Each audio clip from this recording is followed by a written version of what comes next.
Hello everyone, welcome to a new banner review. This time we'll be talking about a season for Picnic and what my thoughts are about this banner.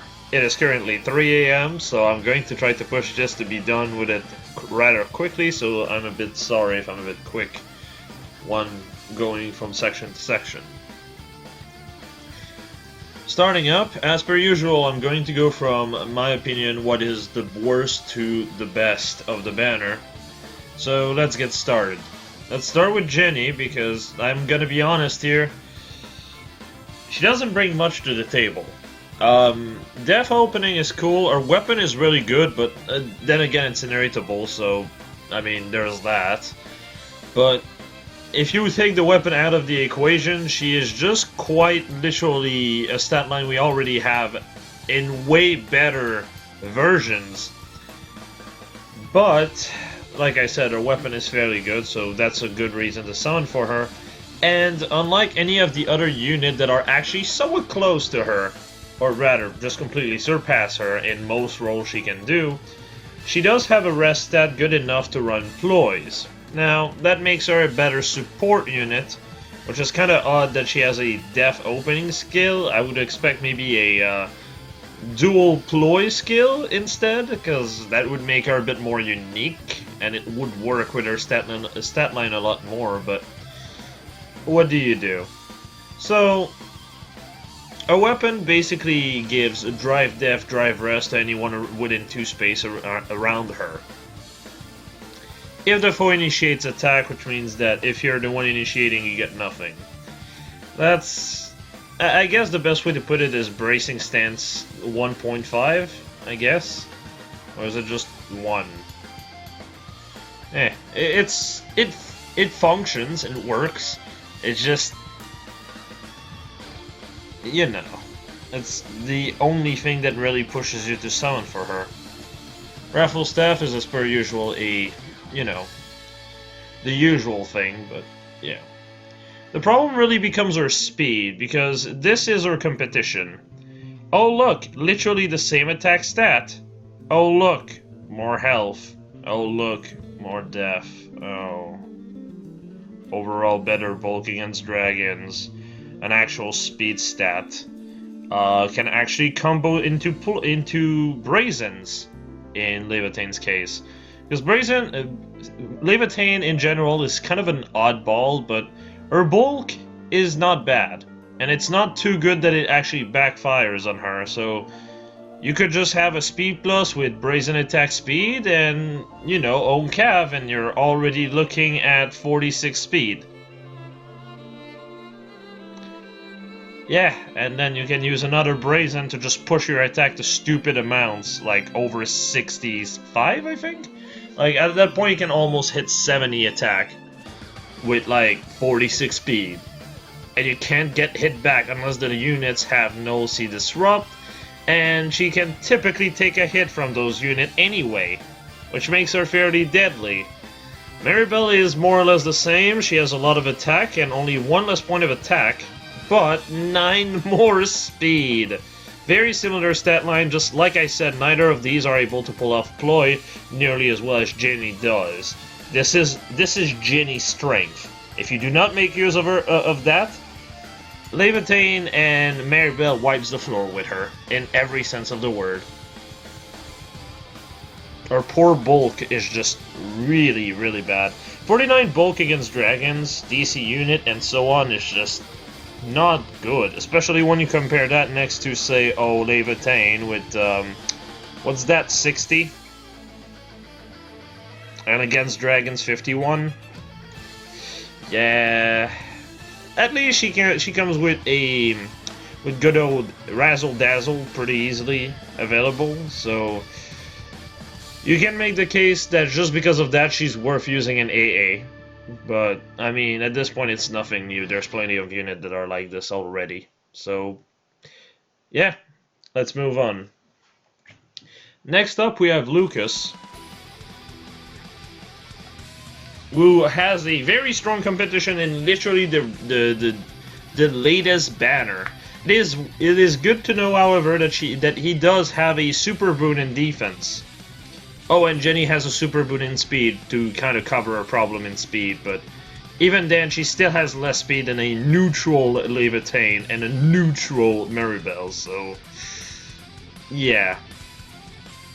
Here comes one of the skills I really don't enjoy and don't like the fact that they even exist.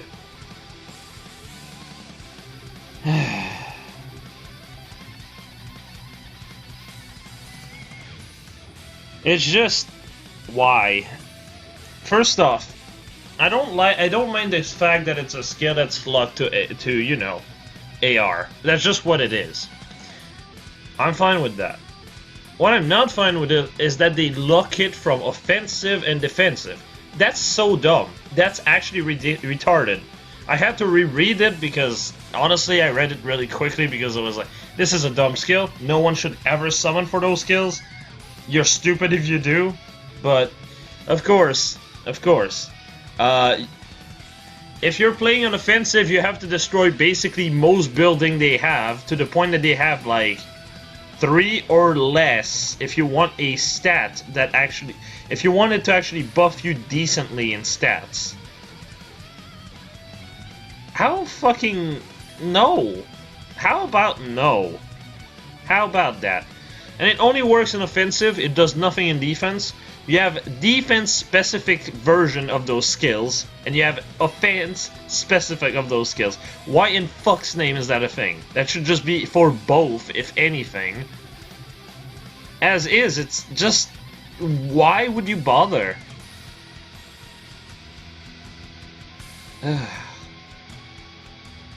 It does give upward to 10 attack and 10 defense, but that requires you to break down every building but 2, or less.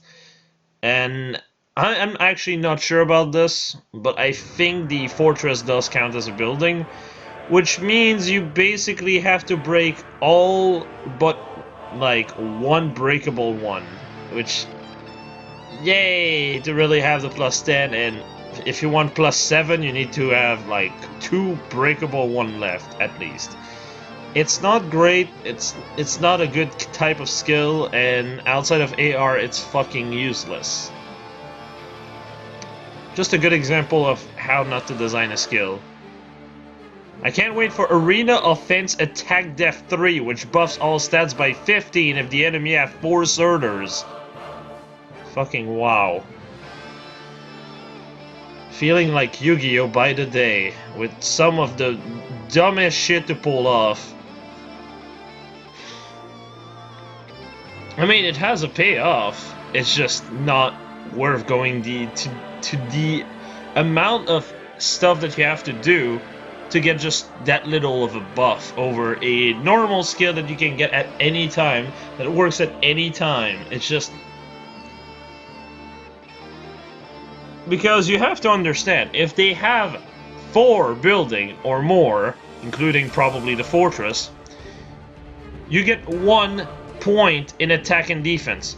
So you have to go out of your way to break everything. You serious? Anyway, moving on. A lot of people say that the weapon kind of just shits all over Shiro. That is completely untrue. Shiro had a bad weapon to begin with, so who cares? He was replacing his weapon 90% of the time anyway. The only way to make the weapon he had really good would be getting a speed plus, slapping no follow-up on him, and then use it together, because then his speed actually is able to block a lot of Bolt Fighter units, especially if you can have a buff in. But that's just very, very niche, and not many characters can actually really use this. Still, the lance is good, it's just that slaying is typically better for most sets. So, moving on to the comparison. As you can see, Lukas is, well, technically the highest attack and defense unit of all armored units. Not attack, defense only. Because of Effie, because of other characters like Effie.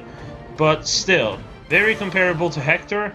Hector is still overall better though, because at the end of the day, the encounter is one hell of a bitch to deal with. Getting DC 4 attack 4 death on enemy face is insane, and it just kind of pushes him over what Lukas has to offer. Even if you run sturdy stance on Lukas, it's just... you don't have DC. You don't have a cooldown -1 pref, so you have to probably run slaying. Which means, yeah, slaying you can probably refine in any way you want, but you don't get QR5, which is just more important. QR5 allows not Lukas, but Brave Hector to run Bullfighter and QR at the same time really consistently. So, he just has more options. It's just... how can I put it this way? Lukas is kind of just like a white bread, while Brave Hector is a brown bread. The point is, Lukas is slightly superior, and I mean slightly superior, in high tier arena to Hector when it comes down to stat line. But Brave Hector has just a better weapon, is not luck to seasonal, easier to summon in general. So, yeah. As for your boy Mordecai, he's an infantry unit with the same amount of attack and the same amount of defense, technically, because of his weapon giving him 3 death. I do understand you can refine whatever weapon you're going to give to Lukas, but that's still worth mentioning. They have basically the same speed, basically the same res, and Lukas is like a good 4 points of HP over him. However, Mordecai has a much better pref. His pref allows him to support his entire team by debuffing everyone by 4, which is insane in so many occasions. So, I don't know what to say. It's just, Lukas is not a bad unit. He's workable and definitely useful in AA when you have to deal with those red unit. It's just that the main red unit hits res, and then when it comes down to blue, blue is not really used. And green, well, he's not going to deal with Surtur. He's not going to deal with, what's his face? Legendary Hector. Like, he's not going to deal with those units. Or he might be, but he's gonna struggle.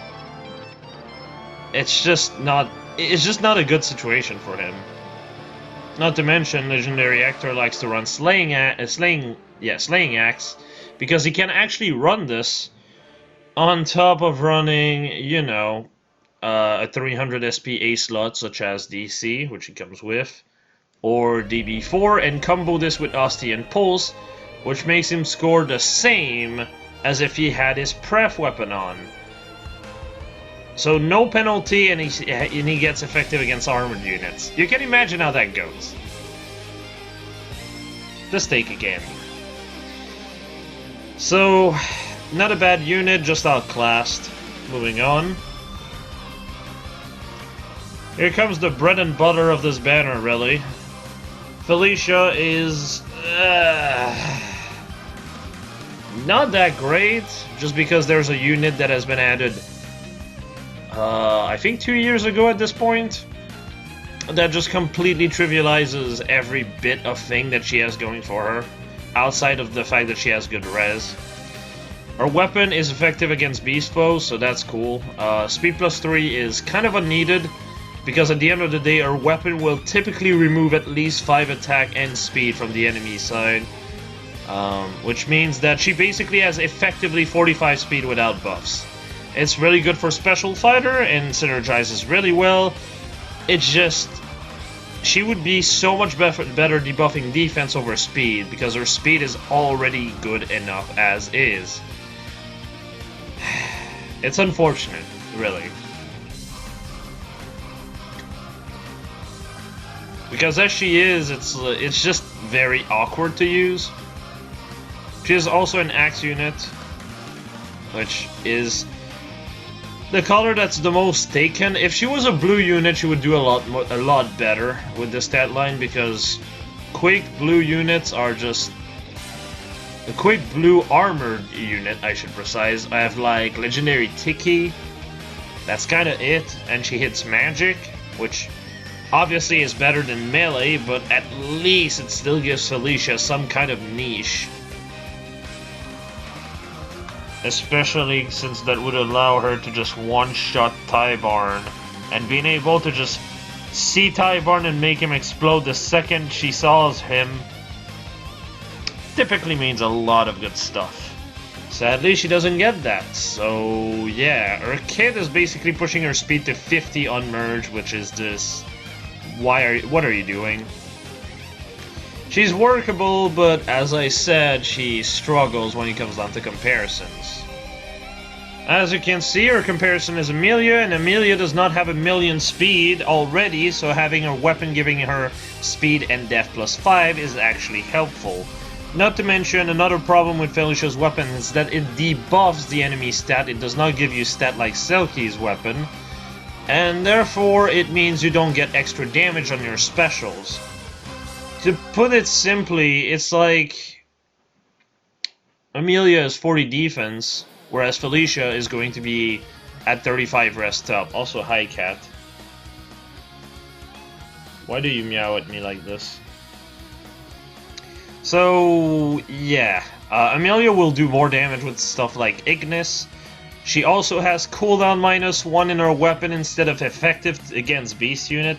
Effective against Beast Unit is good, it's just that there's not many blue Beast Unit is the problem.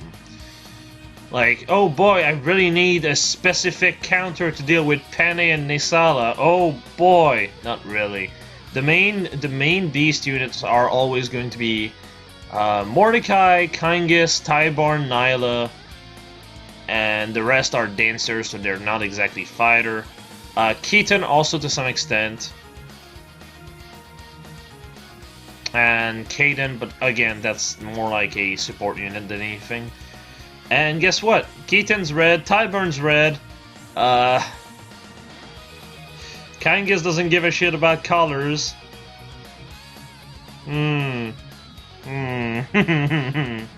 It's not great, is it? She does deal with Mordecai fairly well, and Nyla also to some extent, but as long as she would have Special Fighter, it doesn't matter. The Special Fighter completely shuts down Nyla for the most part, and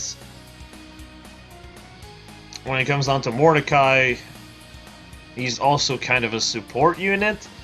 He is also kind of a fighter, but it's kind of going nowhere here because at the end of the day, Mordecai tends to have a lot of defense. So even as a green, if you have only 30 attack, you're going to struggle.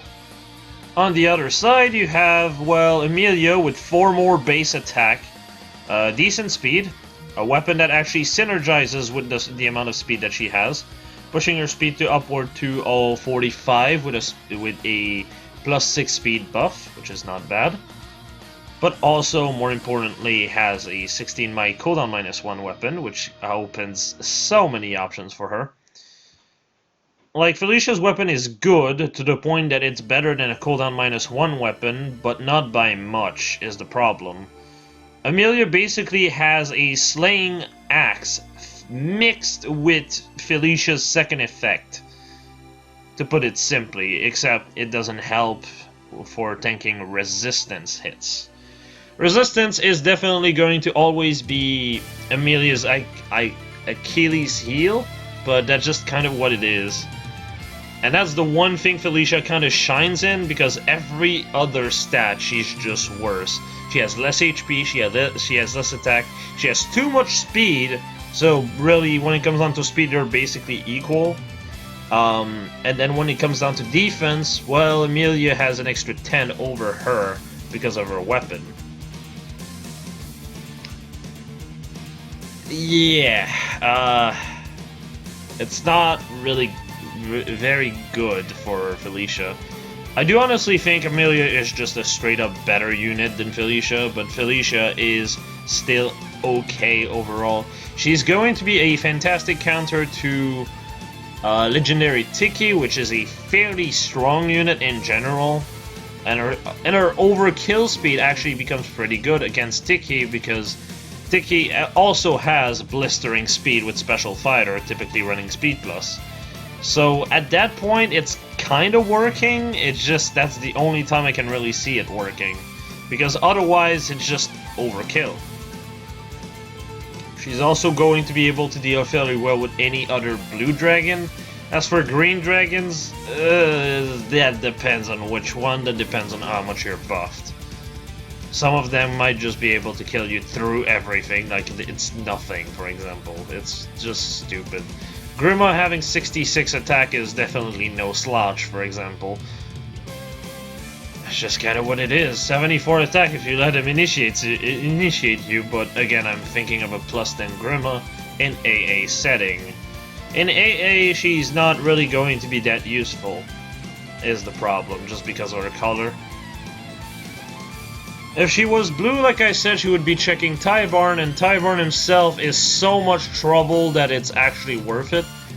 Tyvarn is the type of unit that's just going to be like, oh, your tank did not kill me, let me just proc Gale Force and kill something in the other side of the map, please, bye. That's what makes him so deadly, so having a beast killer, they can just one-shot him? Alright. Alright, I'm not complaining. But that is not the case, so moving on. Another effective against beast foes. This time she gets 3 extra attack, which is actually a stat that is hard to get overkill. Removes attack and defense by 50% of the difference from res during combat.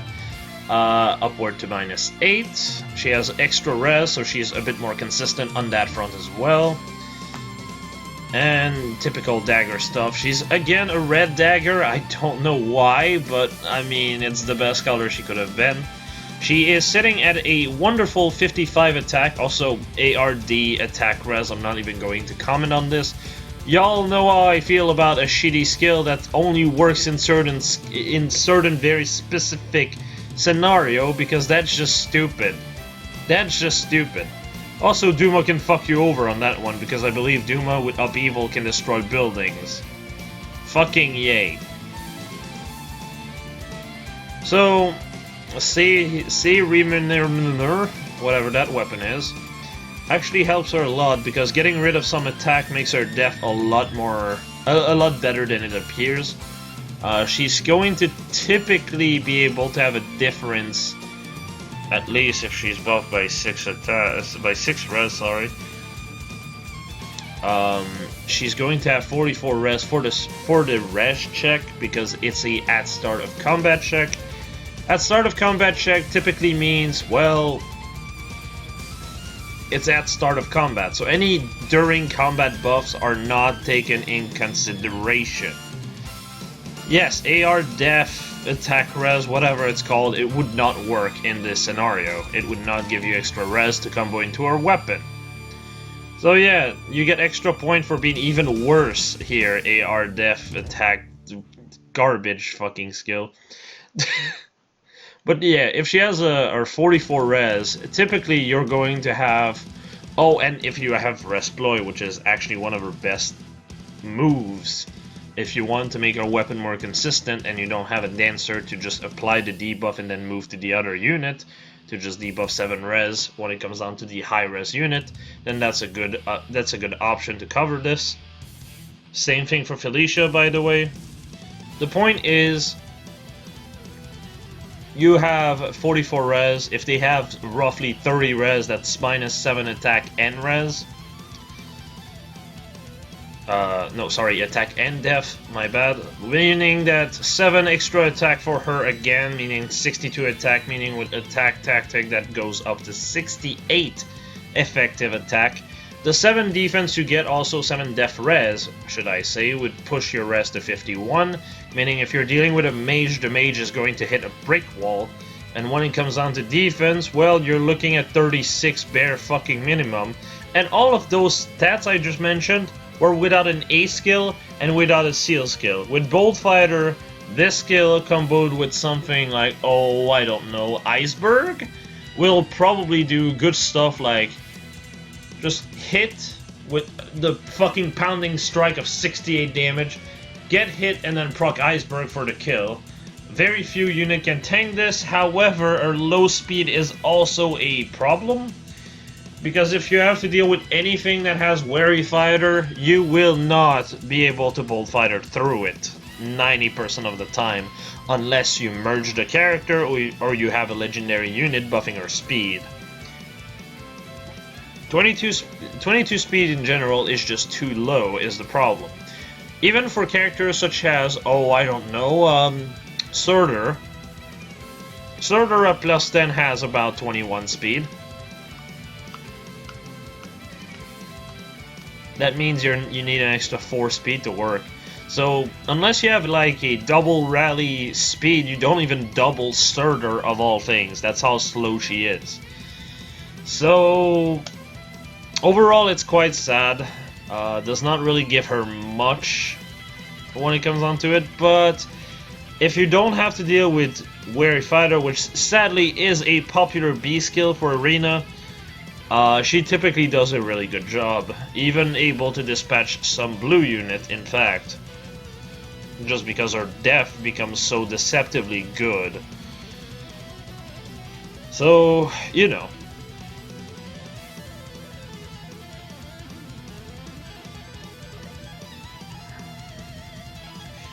Just overall a fairly solid unit. Just as I said, speed can hold her back. So be careful when it comes down to what you pick. As the bonus unit, if you do use her as a bonus unit, she's going to do a fine job because she's going to have 4 extra speed due to the bonus session. Which is going to completely make everything trivialized and make the speed problem completely null. But, yeah. Moving to comparison, she is very similar to Halloween Kagero. Very, very, very, very similar stat line, in fact. I would say Flora is slightly better, however, because the thing is, if you have a very even stat line like Kagero does, you can't really just run a single bond skill to fix it. You have to run, say, Attack Def Tactic and Attack Rest Tactic at the same time to push both stats up to, say, 37, 38. When it comes down to a unit like Flora, you could run, say, Attack Def solo, because she's probably going to be used aggressively. And just have 35 defense and 38 res, straight up. On top of adding an extra 6 attack to your attack stat, which basically means upward to 74 attack depending on how your weapon works, so yeah, you get the idea. Cecilia can also be a bit better than she is, but frankly, Flora also has a much better color than, you know, Felicia. So she can actually one-shot Tybarn. It is kind of difficult because Tybarn does have a lot of attack. However, his res is piss poor, so Flora with close counter will just debuff him by 8 attack and defense. If you get him on the turn that he does not have a 6 attack from his even attack wave, unless he has someone with attack tactic, Azura wink wink, you typically will just be making him sit down like 14 attack, just attacking him on the right turn. Typically enough to allow you to get a one-shot in, because Flora's attack is just really that high. Especially if you go defensively, because then you can use Attack Def Bond as your seal, and that fixes a few issues overall. Cecilia is honestly a bit worse, just because of her attack stat, but very similar bulk, so at the end of the day it comes down to pick your poison, really. They're both, all three of these are fairly solid. I do think Flora is overall better because of her color, because Kagero being green kind of fucks her over more than it helps. And Cecilia's attack is a bit lower, which is also a problem to some extent. But yeah, I think I'm going to call it here. There's not much else to say. Unit Builder is still down, so that's why there is no stats comparison. Not stats comparison, there is no stats overall shown. Or rather, builds even. I'm tired. Because I just can't really work with it. It's unfortunate, but it is what it is. I think Unit Builder should be back by the time the Legendary banner hit, but no promises. I have no fucking clue if they are going to be this way. Fuck it, to be released in time even.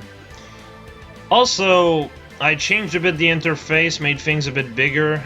Tell me in the comments how it looks. I tried to make it bigger for, you know, phone users, because I've been told on my last banner review that the numbers were a bit too small to be seen. I hope what I did was it made things work somewhat decent for most people. But yeah, not much else to say. Going to see most of you later when I'm going to be streaming in like 6 hours and all. Have a good night, everyone. See ya.